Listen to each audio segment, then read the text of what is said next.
Assalamualaikum warahmatullahi wabarakatuh. Di sini saya akan menjelaskan tentang materi perencanaan kegiatan keagamaan yang sudah saya lakukan selama 1 minggu penuh ini.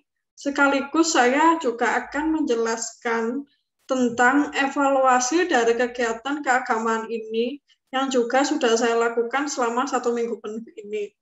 Materi ini saya susun sebagai pembukaan narasi untuk bukti video dari melakukan kegiatan keagamaan ini.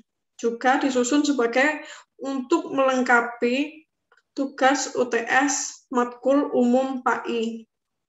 Sebelum saya menjelaskan materi ini, saya ingin memperkenalkan diri terlebih dahulu. Nama saya Revita Rizkinia Putri dengan nomor induk 2102-4262-8056. Saya berasal dari offering B2 untuk matkul PAI dan saya berasal dari Prodi Pendidikan Bahasa Mandarin offering A.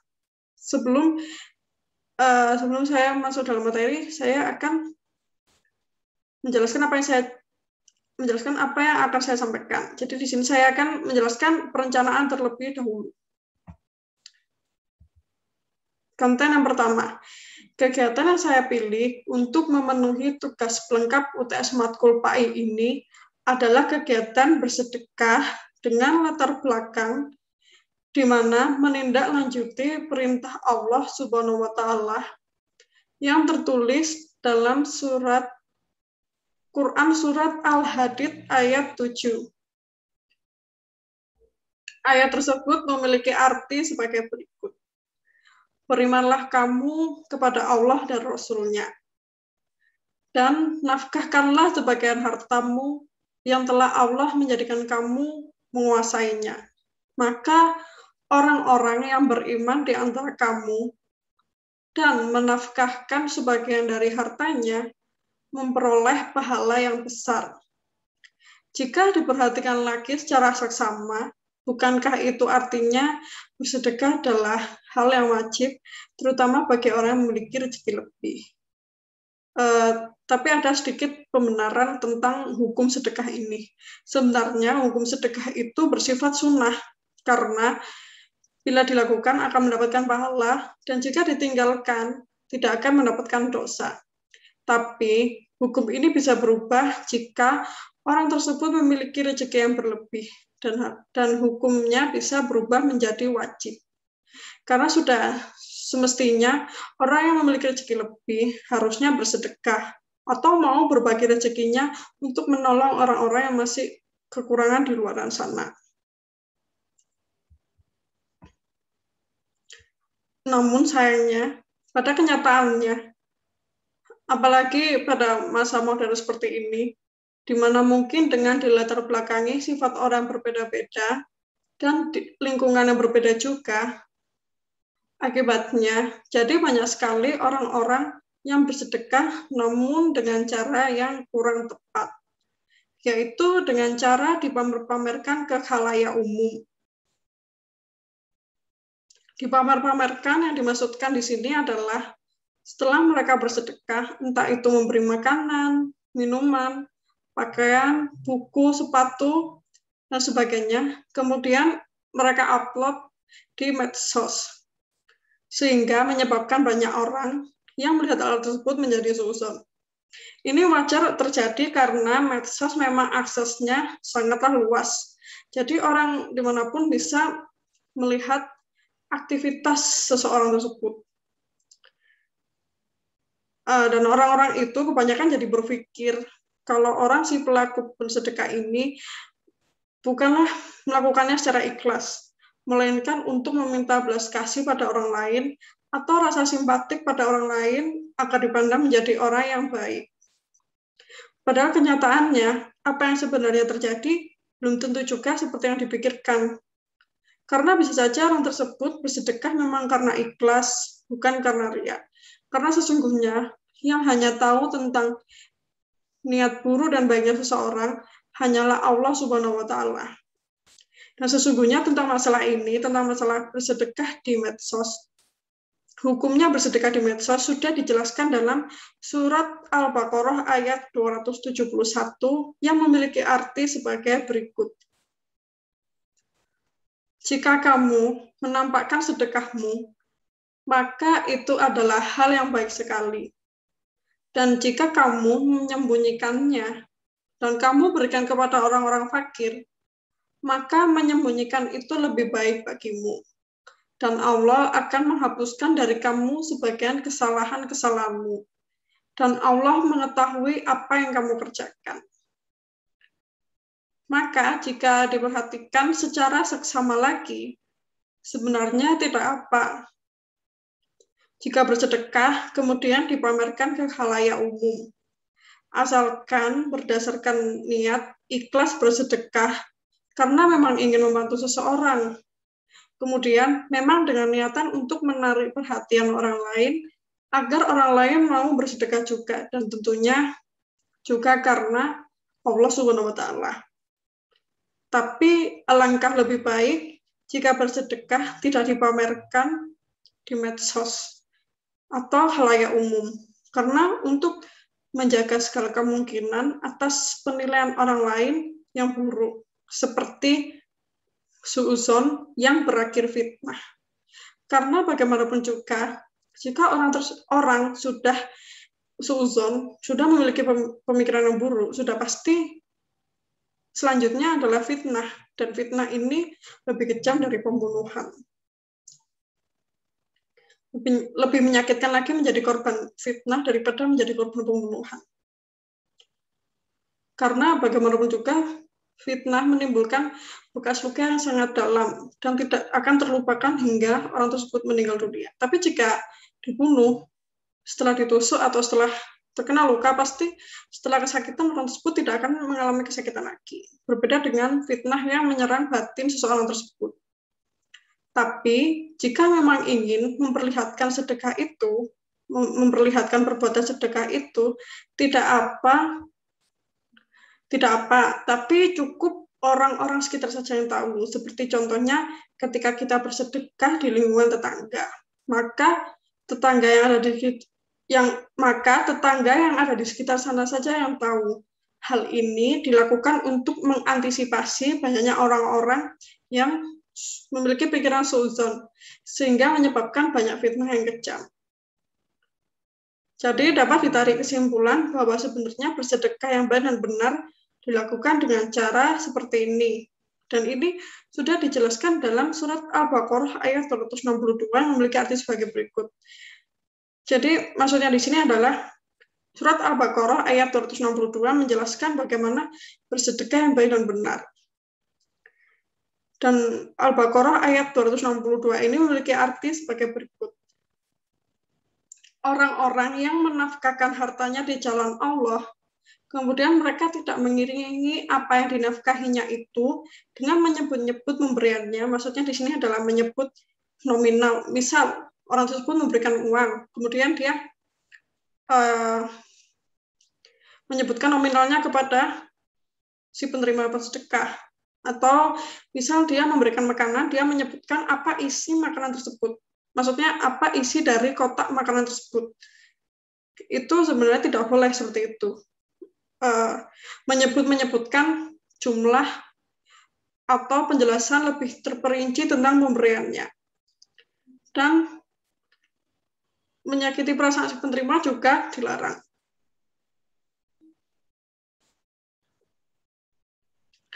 Dan orang-orang yang tidak seperti itu akan memperoleh pahala di sisi Tuhan. Jadi seperti itu maksudnya dari surat Al-Baqarah ayat 262. Kemudian selama saya melakukan kegiatan ini, saya melakukannya di desa Ngebruk, yaitu desa di mana tempat nenek saya tinggal. Di desa tersebut saya memberikan sedekah sebanyak 10 orang. 10 orang tersebut bernama dan berprofesi sebagai berikut. Maksudnya berstatus sebagai berikut. Yang pertama ada Ibu Ningsih, yang merupakan ibu rumah tangga dan suaminya bekerja sebagai petani. Kemudian yang kedua ada Ibu Rahayu yang merupakan petani, sama seperti suaminya. Suaminya juga bekerja sebagai petani. Kemudian yang ketiga ada Mbah Poni, yang merupakan seorang nenek yang hidup sebatang kara. Suaminya sudah meninggal 2 tahun yang lalu. Kemudian yang keempat ada Ibu Rini. Sama seperti Ibu Rahayu, beliau juga berprofesi sebagai petani bersama suaminya. Kemudian yang kelima ada Ibu Rahma, ibu rumah tangga, dan suaminya bekerja sebagai penjual bakso keliling. Kemudian yang keenam ada Ibu Wiwi, ibu rumah tangga, dan suaminya pedagang di pasar. Kemudian yang ketujuh ada Mbak Vivi yang kesehariannya berjualan di toko kecil atau toko kelontong yang berisi tentang persediaan-persediaan sembako seperti minyak dan sebagainya di depan rumahnya. Kemudian ada Mbah Nur, ibu rumah tangga, dan ada Ibu Trisnawati, ibu rumah tangga. Dan yang terakhir, sebenarnya sudah 10, tapi saya lupa untuk menuliskannya di materi ini. Dan yang nomor 10 ada Mbak Olivia. Dia adalah seorang perantauan dari luar kota ke sini untuk mencari pekerjaan, tapi untuk sampai saat ini dia masih belum mendapatkan pekerjaan. Maka dari itu saya memberikan sedekah untuknya, agar bisa membantu dirinya untuk memenuhi kebutuhan sehari-harinya. Dan ini ada tambahan juga, kenapa alasan saya memilih untuk kegiatan ini. Tapi selain karena wajib, bukan karena wajib ya, memang hal ini adalah hal yang sangat penting, bersedekah kepada sesama manusia untuk demi kepentingan kebaikan sesama, untuk demi kepentingan menolong sesama. Saya memilih kegiatan ini adalah untuk mendapat tambahan pengalaman dalam rangka melakukan kegiatan kemanusiaan sekaligus mendapatkan pahala yang berlimpah. Karena sesungguhnya ada banyak keuntungan yang bisa didapatkan oleh orang yang mau bersedekah dengan ikhlas. Dan beberapa keuntungan itu sebagai berikut. Yang pertama, dapat melipat gandakan pahala. Manfaat sedekah dalam Islam akan memberikan banyak keistimewaan kepada para pelakunya. Salah satunya adalah Allah Subhanahu wa Ta'ala akan memberikan pahala yang berlipat ganda bagi orang yang mau bersedekah. Karena dalam Quran Surat Al-Hadid ayat 18 yang memiliki arti sebagai berikut menjelaskan, sesungguhnya orang-orang yang bersedekah, baik laki-laki maupun perempuan, dan meminjamkan kepada Allah pinjaman yang baik, niscaya akan dilipat gandakan ganjarannya kepada mereka. Dan bagi mereka pahala yang banyak. Kemudian yang kedua ada melipat gandakan harta. Dalam sebuah hadis dijelaskan manfaat sedekah dalam Islam dapat melipat gandakan harta. Bersedekah tidak akan mempengaruhi atau mengurangi harta yang dimiliki. Hal ini sesuai dengan sabda Rasulullah Shallallahu Alaihi Wasallam. Rasulullah Shallallahu Alaihi Wasallam bersabda tentang manfaat sedekah dalam Islam. Sedekah tidaklah mengurangi harta, menurut hadis riwayat Muslim. Meskipun secara tersurat, harta terlihat berkurang karena sedekah. Tersurat yang dimaksudkan di sini adalah secara nyata terlihat harta berkurang karena sedekah. Namun sebenarnya kekurangan tersebut akan ditutupi dengan pahala di sisi Allah Subhanahu wa Ta'ala. Dan akan terus bertambah kelipatannya menjadi lebih baik. Allah Subhanahu wa Ta'ala telah menjanjikan manfaat sedekah dalam Islam tersebut sesuai dengan firman-Nya dalam Al-Quran surat Saba yang artinya, dan barang apa saja yang kamu nafkahkan, maka Allah akan menggantinya, dan dialah pemberi rezeki sebaik-baiknya. Menurut Quran Surat Saba ayat 39. Kemudian yang ketiga, dapat menghapuskan dosa. Manfaat sedekah dalam Islam adalah dapat menghapus dosa. Sebagai manusia yang pasti selalu diliputi dosa-dosa, umat Islam senantiasa diberikan jalan untuk berkesempatan menghapus dosa-dosanya melalui sedekah. Sedekah adalah ibadah yang istimewa karena bisa memudahkan umat Islam untuk menghapus dosa-dosanya.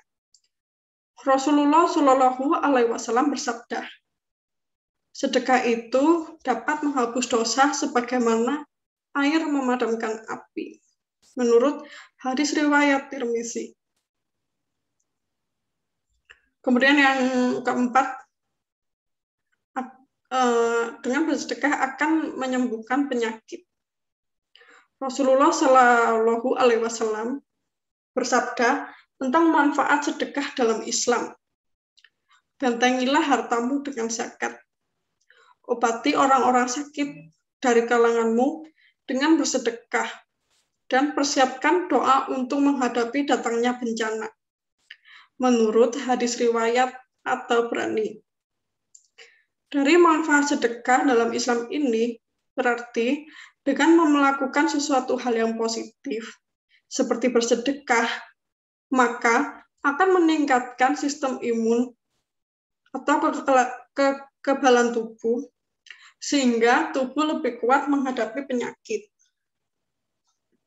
Kemudian yang kelima, memberi naungan di hari kiamat. Diriwayatkan dalam hadis riwayat Ahmad, Rasulullah bersabda tentang manfaat sedekah dalam Islam. Naungan bagi seorang mukmin pada hari kiamat adalah sedekahnya. Dengan banyaknya keuntungan yang didapatkan melalui sedekah, umat Islam dianjurkan untuk gemar bersedekah, apalagi di bulan suci Ramadan. Kemudian yang keenam, dengan sedekah akan dapat menciptakan kebahagiaan. Sebuah penelitian yang dilakukan oleh seorang profesor University of Oregon dan timnya menemukan bahwa manfaat sedekah mampu menciptakan rasa bahagia karena otak melepaskan dopamin dan endorfin sehingga diri sendiri merasa lebih gembira. Penelitian dari Jerman juga menemukan manfaat sedekah menciptakan rasa puas dan bangga terhadap diri sendiri karena dirimu tahu telah melakukan hal yang baik dan berguna untuk orang lain. Kemudian yang ketujuh, dapat menguatkan tali silaturahmi. Berbagi dengan cara sedekah akan menguatkan ikatan sosial dengan sesama. Dirimu tidak pernah tahu seberapa besar kamu membutuhkan bantuan orang lain kelak.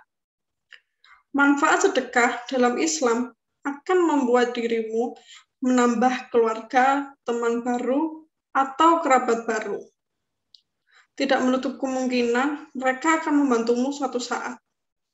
Kalaupun tidak, Tuhan tidak pernah menutup mata bagi mereka yang ikhlas bersedekah.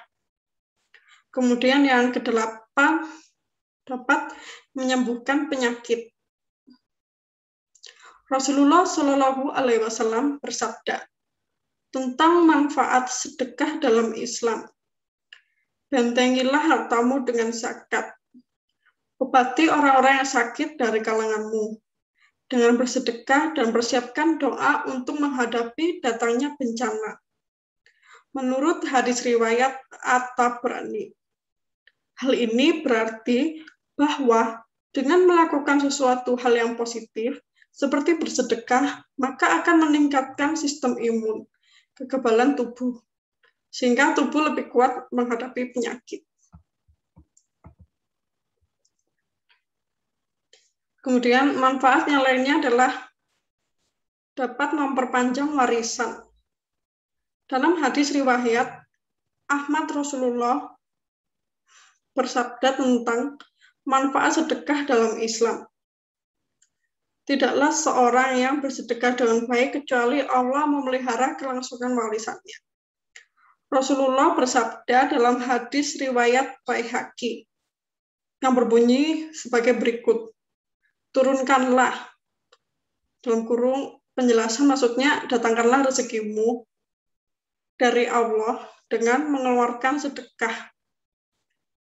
Diriwayatkan juga manfaat sedekah dalam hadis riwayat Muslim yang berbunyi seperti ini. Hai anak Adam, infaklah, nafkahkanlah hartamu. Niscaya aku akan memberikan nafkah kepadamu. Kemudian manfaat yang terakhir. Dengan bersedekah akan menghindarkan dari segala mara bahaya yang datang. Manfaat sedekah dalam Islam adalah sebagai penolak bala, penyubur pahala, menahan musibah, dan kejahatan, serta rezeki yang dilipat gandakan oleh Allah Subhanahu wa Ta'ala. Rasulullah Shallallahu Alaihi Wasallam bersabda tentang manfaat sedekah dalam Islam yang berbunyi seperti ini. Bersegeralah untuk bersedekah, karena musibah dan bencana tidak bisa mendahului sedekah. Nabi Shallallahu Alaihi Wasallam bersabda, "As-sadaqatu tasudu sab'ina baban min nasu'i." Artinya, sedekah itu menutup 70 pintu kejahatan.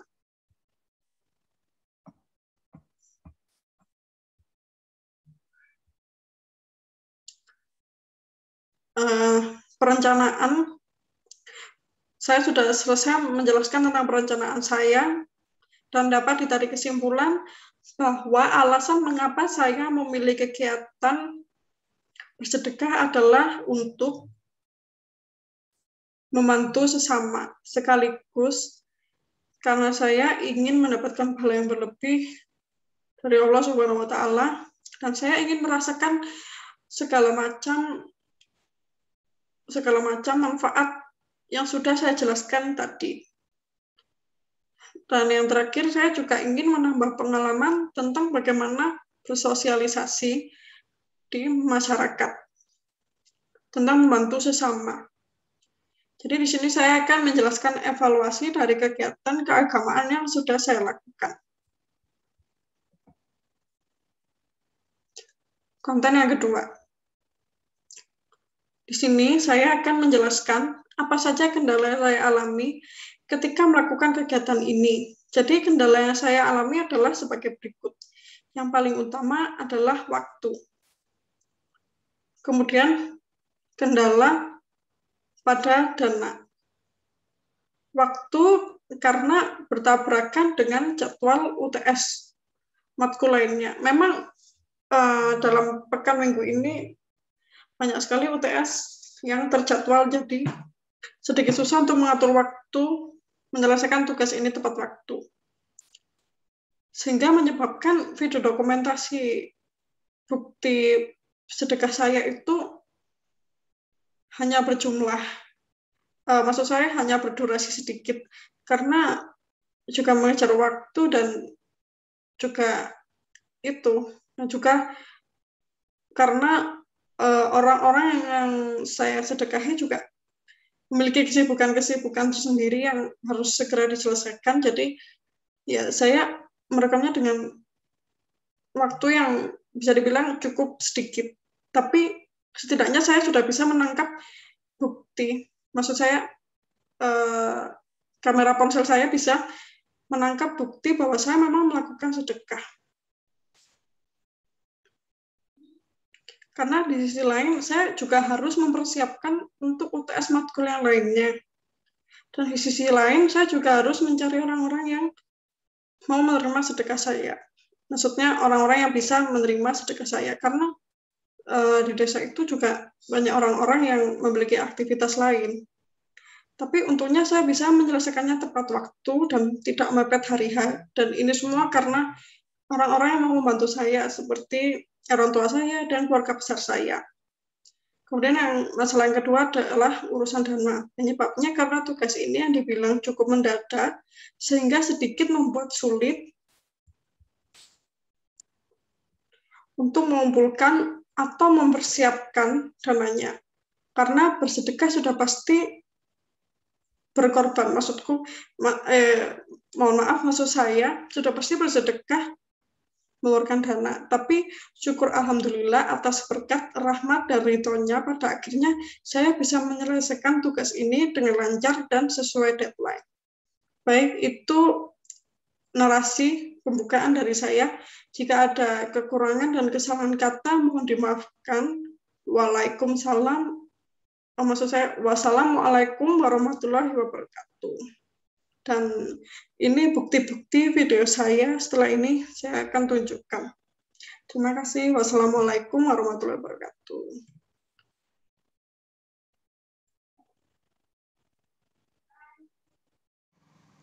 Bu, ini ada sedikit sedekah dari saya. Ya, terima kasih. Bu, ini ada sedekah dari saya. Terima kasih, Mbak. Ya, ya.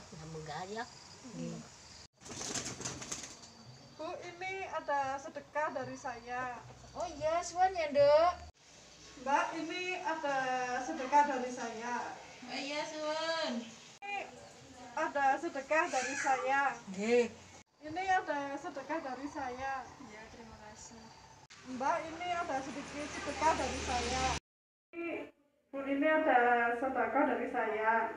Oh iya, makasih. Semoga banyak rezekinya, ibadah dengan Allah. Amin. Mbak, ini ada sedekah dari saya. Ya, terima